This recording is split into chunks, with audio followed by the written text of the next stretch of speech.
মাত্র দুইটা কাজ, মাত্র দুইটা কাজের জন্য আপনারা কন্টেন্ট মনিটাইজেশন সেটআপটা কখনোই পাবেন না।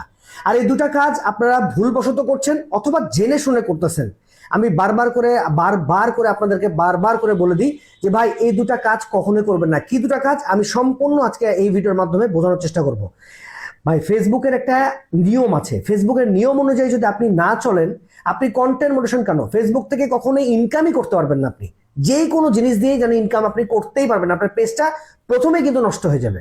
ভাই আমি যখন কথাগুলো বলি, কথাগুলো একটু মনোযোগ সহকারে শোনার চেষ্টা করবেন, কারণ আমি আলতু ফালতু কখনো কথা বলি না। আমি যেটা রিসার্চ করে বের করেছি বা আমার যেটা প্রবলেম হয়েছে সেই বিষয় নিয়ে আমি কিন্তু কথা বলার চেষ্টা করি আপনাদের সাথে।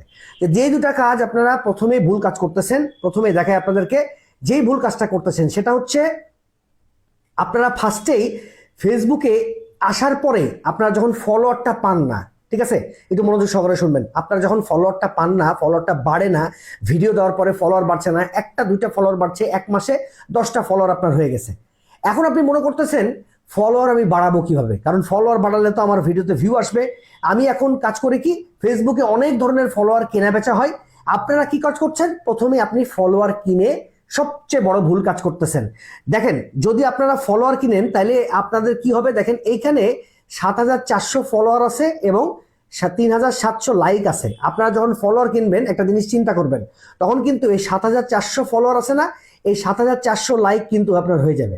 কারণ ফলোয়ারগুলো আপনাকে যখন দেওয়া হয় সেগুলো বট আকারে বা একটা সফটওয়্যারের মাধ্যমে আপনাকে ফলোয়ার দেওয়া হয়।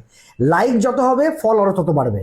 আপনার লাইক যদি থাকে 3,000, আপনার ফলোয়ারও কিন্তু 3,000 হবে। যাদের পেজে এরকম সমস্যা আছে যে ফলোয়ার এক লাইক এক, সেম টু সেম একই সংখ্যার, দেখবেন ওই পেজে ফলোয়ার কিনা আছে এবং ওই পেজগুলোতে 100% কন্টেন্ট মনিটাইজেশন সেটআপটা কিন্তু আপনি কোনোদিন কখনো পাবেন না।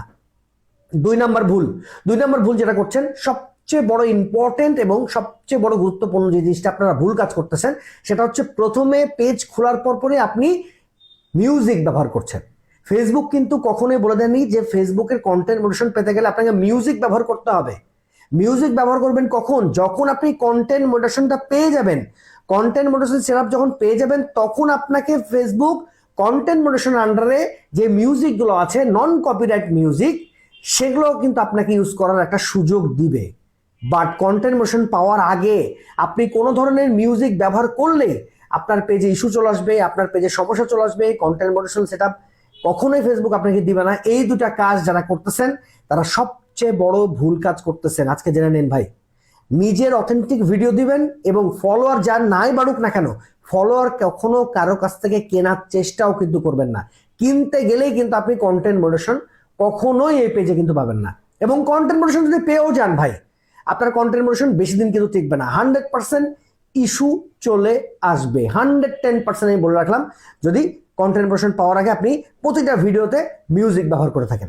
হ্যাঁ, মিউজিক কখন ব্যবহার করবেন, মিউজিক ব্যবহার করবেন কন্টেন্ট মনিটাইজেশন পাওয়ার পর বা কন্টেন্ট মনিটাইজেশন পাওয়ার আগে। যদি আপনি মিউজিক ব্যবহার করে থাকেন 2 থেকে 3 সেকেন্ড আপনি মিউজিক ব্যবহার করতে পারবেন, গোটা ভিডিও জুড়ে আপনি মিউজিক ব্যবহার করতে পারবেন না। তাহলে কিন্তু আপনার 100% ওই পেজে কন্টেন্ট মনিটাইজেশন সেটআপটা 100% আসবে না। যারা ভুল কাজ করছেন এখনই ভিডিও ডিলিট করে দিন এবং আপনার অরিজিনাল অথেন্টিক ভিডিও দেওয়ার চেষ্টা করুন।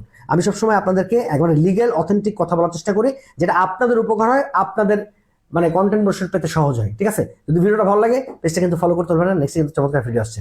আল্লাহ হাফেজ।